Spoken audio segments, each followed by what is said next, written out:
Bueno, estamos en el capítulo 18 del Éxodo.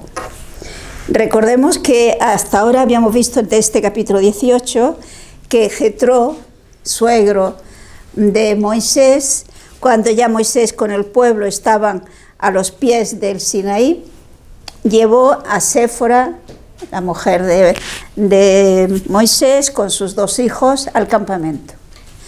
Moisés le explicó pues todos los acontecimientos que habían ocurrido durante hasta llegar allí, la salida de Egipto y hasta la llegada allí junto al Sinaí, y vimos cómo Jetro se alegra y da gracias a Dios y ofrece un sacrificio y ofrece dos tipos de sacrificios: de holocausto, en el que todo se inmolaba a Dios, y de sacrificios pacíficos, a los que también participaron Aarón y diríamos las autoridades, los ancianos, ¿no?, de Israel. Ahora, en los versículos siguientes, tenemos cómo Jetro, no olvidemos que era jefe de un pueblo, jefe de los madianitas, por lo tanto tenía experiencia de dirigente, diríamos nosotros, ¿no? Leamos los versículos 13 al 23. Al día siguiente sentóse Moisés para juzgar al pueblo, y el pueblo estuvo delante de él desde la mañana hasta la tarde. El suegro de Moisés, viendo lo que el pueblo hacía, dijo: ¿Cómo haces eso con el pueblo? ¿Por qué te sientas tú solo a juzgar y todo el mundo está delante de ti desde la mañana hasta la tarde? Moisés respondió a su suegro: Es que el pueblo viene a mí para consultar a Dios. Cuando tiene alguna querella, vienen a mí y yo juzgo entre ellos, haciéndoles saber los mandatos de Dios y sus leyes. El suegro de Moisés dijo a éste: Lo que haces no está bien. Te consumes neciamente y consumes al pueblo que tiene que estar delante de ti. Ese trabajo es superior a tus fuerzas y no puedes llevarlo tú solo. Óyeme, voy a darte un consejo y que Dios sea contigo. Sé tú el representante del pueblo ante Dios y lleva ante él los asuntos. Enséñales los preceptos y la ley y dales a conocer el camino que hay que seguir y lo que deben hacer. Pero escoge entre todo el pueblo a hombres capaces y temerosos de Dios, íntegros, enemigos de la avaricia, y constitúyelos sobre el pueblo como jefes de millar, de centena, de cincuentena y de decena. Que juzguen ellos al pueblo en todo tiempo y te lleven a ti los asuntos de mayor importancia, decidiendo entre ellos mismos en los menores. Aligera tu carga y que te ayuden ellos a soportarla. Si esto haces y Yahvé te comunica sus mandatos, podrás sostenerte y el pueblo podrá atender en paz a lo suyo.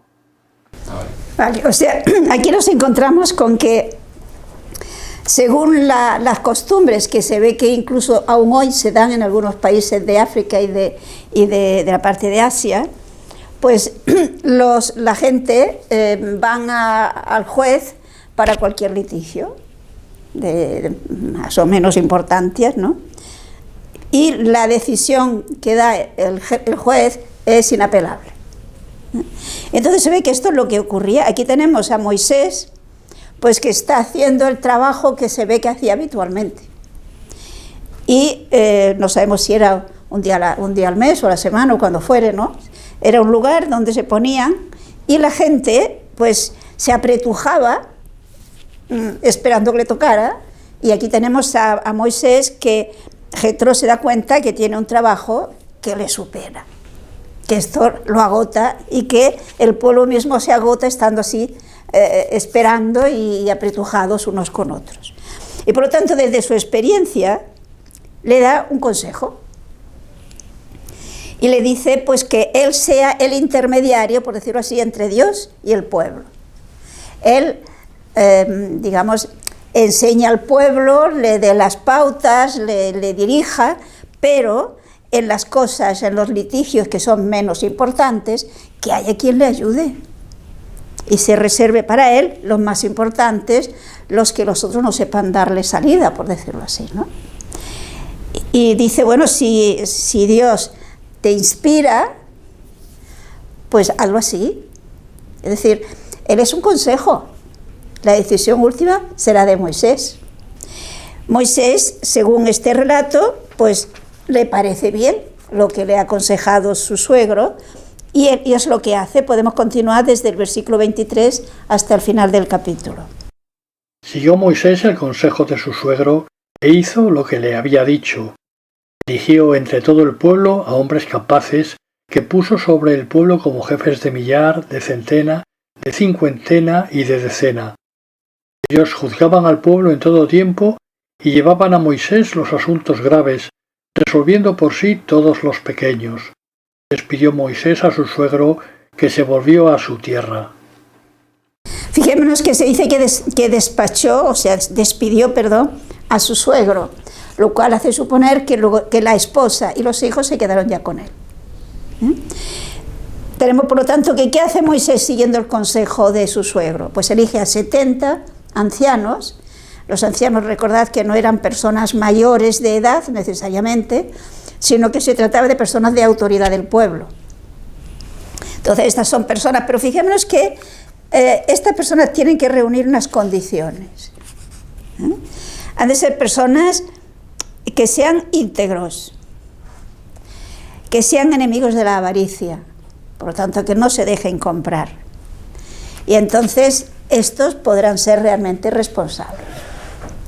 Porque si se dejan comprar, difícilmente podrán ser buenos jueces. Pero es interesante ver que tenemos dos textos paralelos, podríamos decir, es decir, otros dos textos que se nos habla del mismo hecho de la elección de los 70 colaboradores para esta misión de Moisés, en otro contexto. En este contexto, como ven, es que Moisés, el Jetro, suegro de Moisés, ve agobiado a Moisés y desde su experiencia le da un consejo que Moisés acepta y entonces nombra a estos, que hemos visto, estos 70 colaboradores. Pero veamos en el libro del Deuteronomio, en el capítulo 1, los versículos 9 al 18. Entonces os habló así: yo no puedo por mí solo soportaros. Yahvé vuestro Dios os ha multiplicado hasta el punto de ser hoy tan numerosos como las estrellas del cielo. Que Yahvé, Dios de vuestros padres, os multiplique 1000 veces más y os bendiga como Él os ha prometido. Pero ¿cómo soportar yo por mí solo vuestra carga, vuestro peso y vuestras lides? Elegid de vuestras tribus hombres sabios, inteligentes, probados, para que yo los constituya sobre vosotros. Y vosotros me respondisteis: está bien lo que nos mandas hacer. Entonces tomé yo los principales de vuestras tribus, hombres sabios y probados, y los constituí vuestros cabos, jefes de millar, de centena, de cincuentena y de decena, y magistrados en vuestras tribus. Al mismo tiempo di a vuestros jefes este mandato: oíd a vuestros hermanos, juzgad según justicia las diferencias que pueda haber, o entre ellos o con extranjeros. No atenderéis en vuestros juicios a la apariencia de las personas. Oíd a los pequeños como a los grandes, sin temor a nadie, porque de Dios es el juicio. Y si alguna causa halláis demasiado difícil, llevádmela a mí para que yo la conozca. Entonces os mandé cuanto en esto habíais de hacer. Según el libro del Deuteronomio, la iniciativa parte de Moisés. Es Moisés, según este texto, que se siente desbordado por la situación y les propone al pueblo, pues eso, que busquen personas responsables. Las condiciones, si os fijáis, son las mismas, y que los pondrá al frente de grupos pequeños, y de esta manera se distribuyen el trabajo, que al pueblo le pareció bien y por lo tanto se escogieron a estos que fueron los que en adelante le ayudaron en este trabajo de del juzgar al pueblo los problemas, los litigios que surgían. Pero hay otro todavía que está en el libro de los Números, en el capítulo 11, los versículos 10 al 30. Este relato, fijaos que nos lo sitúa en el contexto de cuando el pueblo pide comida y Dios les da las codornices. Piden carne y Dios les da las codornices.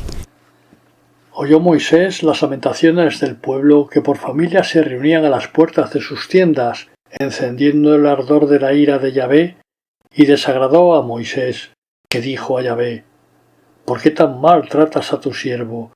¿Por qué no ha hallado gracia a tus ojos y has echado sobre mí la carga de todo este pueblo? ¿Lo he concebido yo, ni lo he parido para que me digas: llévalo en tu regazo, como lleva la nodriza al niño a quien da de mamar, a la tierra que juraste dar a sus padres? ¿Dónde tengo yo carne para alimentar a todo este pueblo? ¿Por qué llora a mí clamando: danos carne que comer? Yo no puedo soportar solo a este pueblo, me pesa demasiado. Si así has de hacer conmigo, dame la muerte, te lo ruego, y si es que he hallado gracia a tus ojos, que no me vea ya así afligido. Entonces dijo Yahvé a Moisés: elígeme 70 varones de los hijos de Israel, de los que tú sabes que son ancianos del pueblo y de sus principales, y tráelos a la puerta del tabernáculo, que esperen allí contigo. Yo descenderé y contigo hablaré allí, y tomaré del espíritu que hay en ti, y lo pondré sobre ellos, para que te ayuden a llevar la carga del pueblo, y no la lleves tú solo. Y di al pueblo: santificaos para mañana y comeréis carne, ya que habéis llorado a Yahvé diciendo: ¿quién nos diera carne que comer? Mejor ciertamente estábamos en Egipto. Ya os dará Yahvé carne que comer. No comeréis un día, ni 2, ni 5, ni 10, ni 20. La comeréis todo un mes, hasta que se os salga por la boca y os produzca náuseas, por haber menospreciado a Yahvé, que está en medio de vosotros, y haber llorado diciendo: ¿por qué hemos salido de Egipto? Moisés le dijo: 600.000 infantes cuenta el pueblo en medio del cual estoy, y me dices: yo te daré carne, y la comerán todo un mes. ¿Bastará para ello degollar todas las ovejas y todos los bueyes? ¿Se juntarán todos los peces para darles abasto? Yahvé replicó a Moisés: ¿acaso se ha cortado el brazo de Yahvé? Ya verás si es o no, como te he dicho. Salió Moisés y transmitió al pueblo lo que le había dicho Yahvé, y eligió los 70 varones de entre los ancianos de Israel, y los puso en derredor del tabernáculo. Descendió Yahvé en la nube y habló a Moisés, tomando del espíritu que residía en él, lo puso sobre los 70 ancianos, y cuando sobre ellos se posó el espíritu, pusiéronse a profetizar, y no cesaban. Habíanse quedado en el campamento 2 de ellos, uno llamado Eldad y otro llamado Medad, y también sobre ellos se posó el espíritu. Eran de los nombrados, pero no se presentaron en el tabernáculo, y se pusieron a profetizar en el campamento. Corrió un mozo a avisar a Moisés diciendo: Eldad y Medad están profetizando en el campamento. Josué, hijo de Nun, ministro de Moisés desde su juventud, dijo: mi señor Moisés, impídeselo. Y Moisés le respondió: ¿tienes celos por mí? Ojalá que todo el pueblo de Yahvé profetizase y pusiese Yahvé sobre ellos su espíritu. Volvióse Moisés al campamento y con él los ancianos de Israel. O sea, como vemos, sí, es un texto largo, pero fijémonos que aquí el hecho de la elección de los 70 ancianos está en un contexto totalmente diferente. Esto no nos puede extrañar, ¿eh? Fijémonos que lo importante es el relato de que se eligen a estos ancianos para colaborar en el juicio y en la buena marcha del pueblo de Israel. Y nos lo sitúa en distintos contextos, precisamente para resaltar un aspecto concreto de este momento, podríamos decir. Quizás nosotros podríamos situar, digamos, hacer el relato de la siguiente manera. Es Moisés, tal como nos lo relata en el libro de los Números, se siente agobiado. Y para recalcar más este episodio, de este momento de baja forma de Moisés, de sentirse que no puede más, nos lo presenta en el contexto en el que el pueblo está protestando y pide carne, ¿eh? Y Moisés se queja a Dios: ¿pero acaso los he dado yo a luz? que me dice que lo lleve como la nodriza que lleva al niño en su pecho. Pesan demasiado, son muchos más o menos, ¿no? Se queja de que él no puede con este peso. Y entonces posiblemente fue Jetro quien se da cuenta y le aconseja. Moisés le parece que es buena idea, pero consulta antes a Dios, que es lo que hemos visto en el libro del Deuteronomio. Pero, insisto, para darle, digamos, afianzar más, resaltar más bien diría, una situación concreta, uno de los problemas que lleva Moisés, pensemos que la situación de Moisés era muy dura. Él es responsable de llevar a este pueblo, sacarlo de Egipto, llevarlo a través del desierto hasta la tierra prometida. Y es un pueblo que no está, digamos, que no tiene todavía conciencia de pueblo. No hay ilusión por superar las dificultades y llegar a la meta. Todavía, diríamoslo así, no se han enamorado de Dios. Todavía Dios no les atrae suficientemente como para tener ilusión de formar un pueblo de Dios y hacer alianza con Dios y tener esa gran responsabilidad o esa gran suerte, diríamoslo así, de poder ser instrumentos de Dios para llevar la salvación al mundo. Por lo tanto, hay momentos en los que Moisés se siente que no puede más. Pero hay un detalle que no deja de ser curioso. ¿Se han fijado que en la última lectura larga que hemos hecho del libro de los Números, se nos dice que de esos hombres, esos 70 ancianos, Dios les pide que vayan al tabernáculo y que allí Dios va a poner sobre ellos parte de su espíritu, es decir, les va a iluminar de un modo especial, diríamos, va a hacer que descienda sobre ellos el Espíritu Santo. Viene a ser esto. Y hay dos que no van con los demás a esta concentración, a esta reunión que se va a hacer junto al tabernáculo.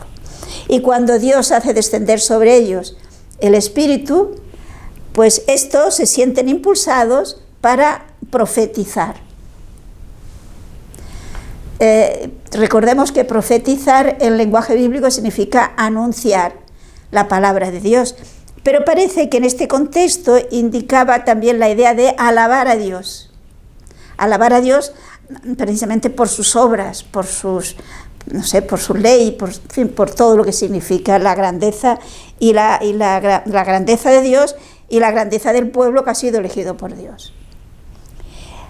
Y vemos que un joven va a Moisés diciendo, mira que estos están haciendo lo que no les toca. Y yo no sé si se acuerdan que tenemos un pasaje parecido también en el Evangelio, cuando van a decirle a Jesús que hay quienes están expulsando los demonios en su nombre. Y la reacción de Jesús es lo mismo, si os dais cuenta, ¿no? Que dice Moisés, ojalá que todo el pueblo profetizara. Ojalá que todo el pueblo tuviera esa experiencia, ese contacto con Dios y tuviera esa luz del Espíritu Santo, ¿no? Y no deja de ser curioso que hay no sé si conocen, un libro que se escribió hace ya bastante tiempo, a mediados del siglo pasado, de Max Turian, que se llama María, Madre del Señor, figura de la Iglesia. Max Turian, no sé si se acuerdan quién es. Fue uno de los que fundaron este movimiento de TC. Él era el teólogo, pero posteriormente se convirtió, es decir, se hizo católico y llegó a ser sacerdote, ahora ya murió. Vale, pues él tiene un libro que es precioso, que se llama María, Madre del Señor, figura de la Iglesia, en el que habla de una tradición rabínica, según la cual Séfora, la esposa de Moisés, cuando escuchó a estos dos israelitas, estos de los dos ancianos que habían quedado en el campamento y que empezaron a profetizar, dijo, desgraciadas las mujeres de estos hombres. Es decir, no deja de ser curioso porque esto indica que realmente Séfora, y pensaba que las mujeres de estos ancianos le iba a pasar lo mismo, pues veía que esa dedicación total de Moisés a dirigir al pueblo y a su diálogo con Dios. Es decir, esa misión que tiene Moisés, pues de alguna manera o muy importantemente le resta tiempo para poderlo dedicar a la familia, como es lógico. Y por consiguiente, pues lamenta la situación de estas mujeres porque piensa le va a pasar lo mismo que a ella. Es sencillamente una tradición rabínica que no deja de ser curiosa, ¿no? Bien, y ahora en el capítulo 19, volvemos al Éxodo, nos encontramos con que entramos en el núcleo que podríamos decir es el núcleo fundamental del Pentateuco. Desde el capítulo 19 hasta el 21, si no recuerdo mal, tenemos, como digo, ese núcleo fundamental en el que se nos va a hablar de la alianza. Porque no debemos perder de vista que la razón de ser de que Dios saque al pueblo de Egipto, de la esclavitud de Egipto, y los lleve hacia la tierra prometida, es porque Él tiene su proyecto de formar con este pueblo un pueblo suyo, un pueblo especialmente consagrado a Dios, y hacer alianza con este pueblo. Haya una alianza, un compromiso del pueblo con Dios y de Dios con el pueblo, que lógicamente implica compromiso, podríamos decir, por parte de Dios. Bien, entonces, en este capítulo 19 comienza toda esta cuestión de la alianza. Vamos a leer los versículos 1 al 9. En el tercer mes después de la salida de los hijos de Israel de la tierra de Egipto, en aquel día llegaron al desierto del Sinaí. Partieron de Rafidim y llegados al desierto de Sinaí, acamparon en el desierto. Israel acampó frente a la montaña. Subió Moisés a Dios y Yahvé le llamó desde lo alto de la montaña, diciendo: Habla así a la casa de Jacob, di esto a los hijos de Israel. Vosotros habéis visto lo que yo he hecho a Egipto y cómo os he llevado sobre alas de águila y os he traído a mí. Ahora, si sois mi voz y guardáis mi alianza, vosotros seréis mi propiedad entre todos los pueblos, porque mía es toda la tierra. Pero vosotros seréis para mí un reino de sacerdotes y una nación santa. Tales son las palabras que has de decir a los hijos de Israel. Moisés vino y llamó a los ancianos de Israel y les expuso todas estas palabras como Yahvé se lo había mandado. El pueblo todo entero respondió: Nosotros todos haremos lo que ha dicho Yahvé. Moisés fue a transmitir a Yahvé las palabras del pueblo. Y Yahvé dijo a Moisés: Yo vendré a ti en densa nube para que vea el pueblo que yo hablo contigo, tengan siempre fe en ti. Se fijemos aquí a Moisés de intermediario. Moisés finalmente han llegado al Sinaí, donde había tenido Moisés aquella experiencia de la zarza, donde Dios le manifestó su vocación, y sube a la montaña. Y fijémonos que es entonces cuando se nos dice aquí, Dios propone al pueblo, a través de Moisés, hacer alianza. Y lo que Dios quiere, si nos hemos fijado, es que este pueblo sea su pueblo. Y para eso lo ha sacado de Egipto. Fíjense, aquí tenemos esta expresión en el que dice que Dios los ha sacado de Egipto y los ha llevado sobre sus alas de águila y los ha traído hasta el Sinaí. Es decir, se presenta como que Dios ha sido el que ha intervenido y ha hecho posible llevarlos y llegar de esta forma pues hasta el lugar donde Dios ha escogido para celebrar el rito de la alianza. Esta expresión de llevarla sobre las alas de águila la encontramos más veces en la Biblia. Por ejemplo, es muy interesante en el libro del Deuteronomio, en el capítulo 32, el versículo 11. Como el águila que incita a su nidada, revolotea sobre sus polluelos, así él extendió sus alas y los cogió, y los llevó sobre sus plumas. O sea, muy gráficamente se describe este hecho de cómo Dios los ha liberado comparándolo con el águila que enseña a revolar, a volar a sus polluelos. Y los ha llevado, fijémonos bien, repito, para hacer esa alianza personal. ¿Y a qué se tiene que comprometer los israelitas? Es muy interesante tenerlo en cuenta.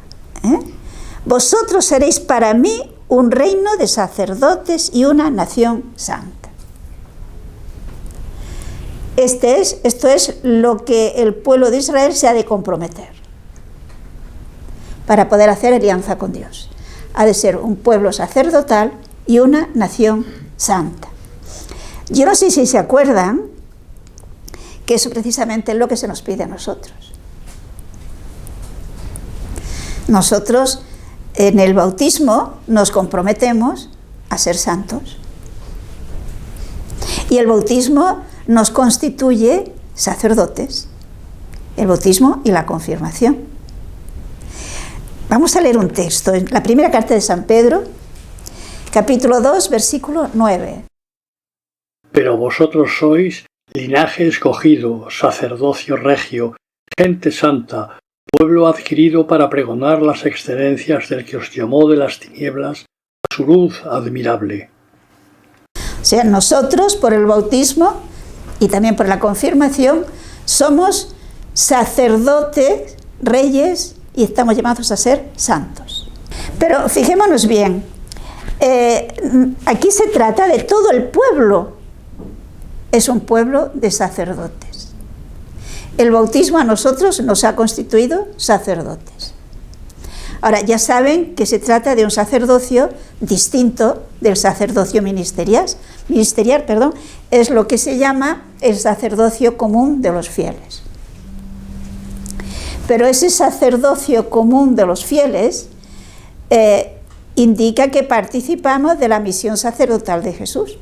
¿Y cuál es la misión del sacerdote?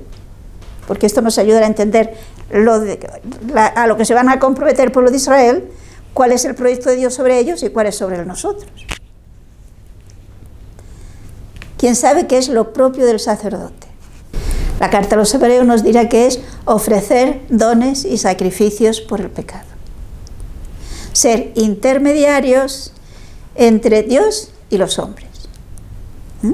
Es el que en nombre de la humanidad ofrece a Dios ofrendas por el pecado para obtener la remisión de los pecados. Pues el pueblo de Israel se ha de comprometer a hacer esto, con lo cual fijémonos que le está diciendo que tienen una responsabilidad mundial. Ellos han de ser sacerdotes, es decir, han de ser responsables de que el resto de la humanidad pueda también conocer a Dios. Y lo mismo nos ocurre a nosotros.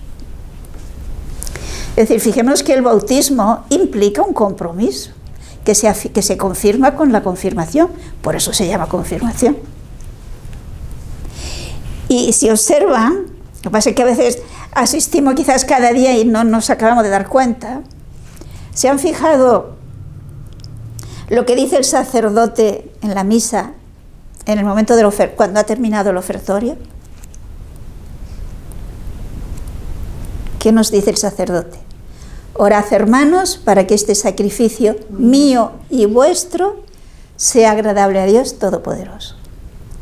Es decir, en la misa se está ofreciendo el sacrificio de Cristo, pero a ese sacrificio de Cristo está unido nuestro sacrificio personal y el del sacerdote. Y es el sacerdote que en la persona de Cristo recoge todas esas ofrendas del pueblo de Dios y las presenta a Dios para la salvación del mundo. Es decir, insisto, es una elección con una proyección mundial. Y para ejercer bien esa misión sacerdotal debe ser un pueblo santo. San Pedro nos dirá en uno de sus textos, que ahora no recuerdo: santos habéis de ser, porque yo, Yahvé vuestro Dios, soy santo. nosotros llamados a vivir en intimidad con Dios, el santo, necesitamos ser santos para poder vivir esta intimidad con Dios. O sea, como vemos ya en el Antiguo Testamento, en la alianza que Dios hace con el pueblo de Israel, hay ese objetivo. Un pueblo que ha de ser un pueblo sacerdotal y un pueblo santo.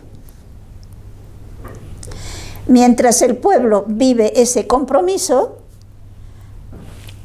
todo irá bien. Cuando rompe su compromiso, se rompe la alianza. Dios no lo va a romper nunca, pero el pueblo sí. Y por esto hemos visto que Dios no los obliga a hacer la alianza. Es decir, sí les ha sacado y le ha hecho este ofrecimiento, esta oferta, pero ellos tienen que aceptarla. Por consiguiente, tenemos que Moisés baja y expone al pueblo cuál es el proyecto de Dios. ¿Y qué responde el pueblo? Nosotros haremos todo cuanto ha dicho Yahvé. Es decir, el pueblo libremente se compromete a ser un pueblo sacerdotal y una nación santa. En vista de que se compromete, pues se va a hacer el rito. Pero veamos cómo Dios, prepara, hace todo lo que puede, por decirlo de alguna forma, humanamente, para que el pueblo tome conciencia del compromiso que está tomando. Y tome conciencia de que puede contar con Dios, que les va a seguir ayudando. Porque parten de una experiencia de salvación, de una experiencia de que Dios efectivamente está con ellos y le está ayudando a caminar por el desierto y los ha sacado de una situación que humanamente hablando era imposible. Es decir, parten de una experiencia positiva de Dios. Tenemos por lo tanto que el pueblo dice que sí y, digámoslo así, tenemos que Moisés vuelve a la montaña para darle la respuesta a Dios. O sea, fijémonos cómo gráficamente, que en realidad no se necesitaba, digámoslo así, en absoluto, Dios ya sabía la actitud del pueblo y Dios ya sabía la respuesta del pueblo. Pero sin embargo quiere que quede claro, es decir, que el pueblo tome conciencia de que Moisés es el intermediario y que Moisés les transmite palabra de Dios y a través de Moisés ellos responden. Por eso este hecho, ¿no? Moisés sube a la montaña, habla con Dios, Dios le propone hacer esta alianza, Moisés baja, se la propone al pueblo, el pueblo dice sí, estamos dispuestos, y Dios sube a llevar la respuesta a Dios. Esto es más o menos lo que vemos que va ocurriendo. Sigamos versículos 10 al 15. Yahvé le dijo: Ve al pueblo y santifícalos hoy y mañana, que laven sus vestidos y estén prestos el día tercero, porque el tercer día bajará Yahvé a la vista de todo el pueblo sobre la montaña de Sinaí. Tú marcarás al pueblo un límite en torno, diciendo: Guardaos de subir vosotros a la montaña y de tocar el límite, porque quien tocare la montaña morirá. Nadie pondrá la mano sobre él, sino que será lapidado o saeteado. Hombre o bestia no ha de quedar con vida. Cuando las voces, la trompeta y la nube hayan desaparecido de la montaña, podrán subir a ella. Bajó de la montaña Moisés a donde estaba el pueblo y le santificó, y ellos lavaron sus vestidos. Después dijo al pueblo: Aprestaos durante 3 días y nadie toque mujer. O sea, aquí nos encontramos, pues, cómo Dios prepara, es decir, indica al pueblo cómo se tiene que preparar para hacer esa alianza. Y observemos que parte de una realidad externa. Dios, podríamos decir, en cada momento nos habla en aquel lenguaje que somos capaces de entender. Es realmente lo fundamental no está en que la ropa esté limpia, creo que me van a entender, ¿no? O sea, de hecho, la santidad no está en ropa limpia o ropa sucia. La santidad es interior. Pero el pueblo todavía no era capaz de entenderlo. Por consiguiente, esto se tiene que manifestar de una manera externa. Fijémonos que somos seres sensibles y lo externo es muy importante para tomar, para tomarle el peso a las realidades internas. Lo externo ayuda a captar el sentido de esas realidades internas. Por lo tanto, ¿qué les propone? Fijémonos, en principio parece que sería para tener miedo, pero lo que Dios le quiere hacer ver es que van a hacer alianza con el que es trascendente. No es algo de broma, no se lo pueden tomar superficialmente, se lo han de tomar muy en serio. Se va a tratar de hacer, repito, alianza con el Creador, con el que es omnipotente, con el que es inmenso. Luego, de alguna manera tienen que tomar conciencia de esa diferencia, de ese tomar en serio las circunstancias y el compromiso que van a hacer. Entonces, Dios le dice que ponga una señal, que marque en la montaña, y les indique que este es el límite. De ahí no pueden pasar. ¿Por qué? Pues porque Dios va a bajar a la montaña y por lo tanto esa montaña es sagrada y no pueden, si tocan lo sagrado, quedan sagrados, por decirlo de alguna manera. Y por lo tanto ya no podrían dedicarse a la vida profana, por decirlo de alguna forma. Luego, por una parte, señalan la montaña indicando el límite de donde no pueden pasar, y por otra parte ellos se han de preparar lavando sus vestidos, bañándose, es decir, purificándose. Fijémonos cómo Dios cada vez nos lo va diciendo de una manera, podríamos decir, más para que lo entendamos personas adultas, pero parece que no nos acabamos de entender, porque fijamos, ¿qué nos está diciendo? Que si yo me acerco a Dios, yo tengo que procurar purificarme.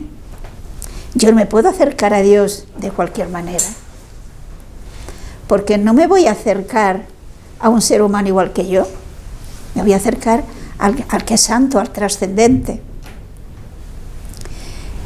Luego, esto indica lo que, por ejemplo, nos dirá después San Pablo en la carta a los Corintios, del que se acerca a comulgar, que primero se examine, porque si come indignamente el cuerpo del Señor, come y bebe su propia condenación. O sea, si nos fijamos, aquí se expresa en este sentido de seriedad, cuidado que si pasas de aquí no puedes seguir viviendo. Y como no puedes seguir viviendo, pues ¿qué pasará? Pues hay que matarlo, pero no se le puede matar tocándole, porque entonces la persona que lo toca también quedaría sagrado. Lo que hay que hacer, hay que matarlo con piedras o con una saeta, es decir, a distancia.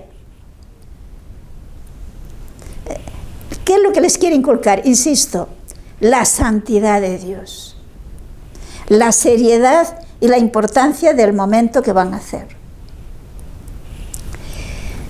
Y les da 3 días para que se preparen, se purifiquen, para poder acercarse y escuchar a Dios.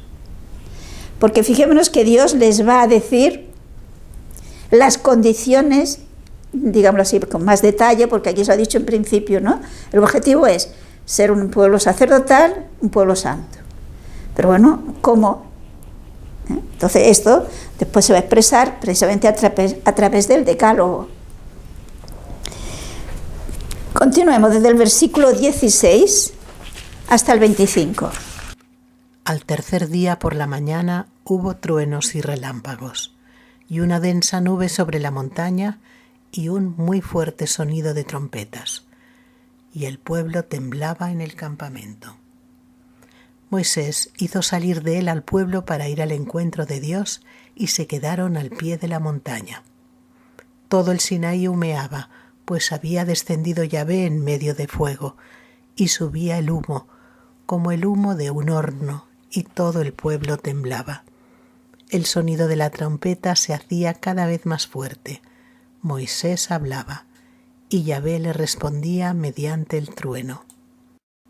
Descendió Yahvé sobre la montaña del Sinaí, sobre la cumbre de la montaña, y llamó a Moisés a la cumbre, y Moisés subió a ella. Yahvé dijo a Moisés: baja y prohíbe terminantemente al pueblo que traspase el término marcado para acercarse a Yahvé, y ver no vayan a perecer muchos de ellos. Que aun los sacerdotes, que son los que se acercan a Yahvé, se santifiquen, no los hiera Yahvé. Moisés dijo a Yahvé: el pueblo no podrá subir a la montaña del Sinaí, pues lo has prohibido terminantemente, diciendo que señalara un límite en torno a la montaña y la santificara. Yahvé le respondió: ve, baja y sube luego con Aarón, pero que los sacerdotes y el pueblo no traspasen los términos para acercarse a Yahvé, no los hiera. Moisés bajó y se lo dijo al pueblo. Bueno, como vemos, tenemos una intervención extraordinaria de Dios para hacer comprender al pueblo de que realmente se estaba haciendo una alianza, y que era algo muy trascendente, no era un juego de niños, y por consiguiente se manifiesta esa presencia de Dios. En realidad, si nos hemos fijado, es a través de una gran tormenta. No olvidemos que la mentalidad del pueblo, ellos pensaban que las nubes negras de tormenta pues escondían la presencia de Dios, y cuando había un relámpago pues como que se abría un resquicio y se dejaba ver esa belleza, esa luz divina, ¿no? Los rayos se pensaban que eran algo así como las armas arrojadizas de Dios, y el trueno, si se habéis fijado, era la voz de Dios. Y además tengamos en cuenta que este pueblo, hasta ahora que ha vivido junto al mar, las tormentas son muy distintas junto al mar que sobre una montaña, ¿no? Ante una montaña el aparato eléctrico es mucho más fuerte, no sé, más sorprendente, más grandioso, ¿no? Luego es una experiencia, en medio de una gran tormenta, que Dios se hace sentir que está presente. Porque si hubiera habido la tormenta, pero al mismo tiempo Dios no hubiera actuado en el interior de las personas, difícilmente lo habrían relacionado con la presencia de Dios.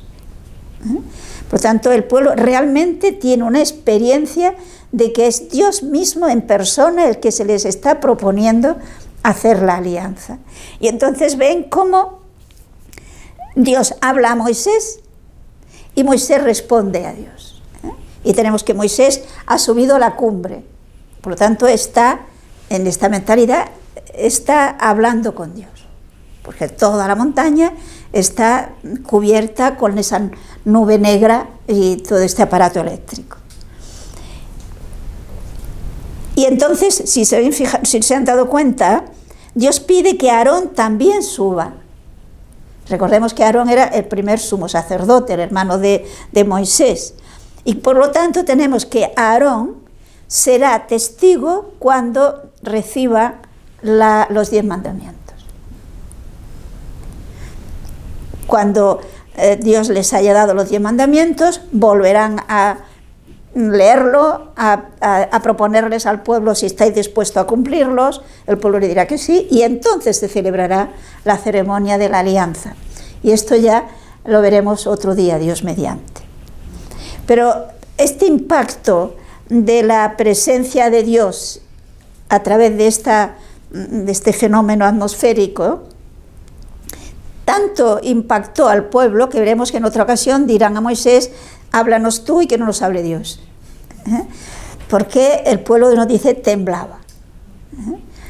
Pero pensemos que era muy importante esa experiencia, porque una cosa es la teoría, que me la dicen, que yo la acepto y yo la creo, y otra cosa es la vivencia.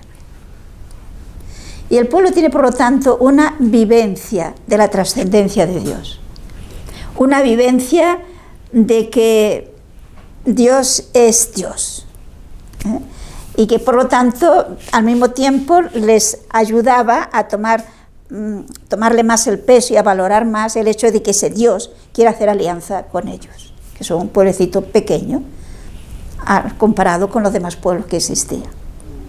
Que fue una elección gratuita, como es para cada uno de nosotros. San Pablo insistirá, Dios no nos ha elegido por nuestras cualidades, es gratuito. No es del que quiere ni del que corre, sino de Dios, que nos lo da gratuitamente.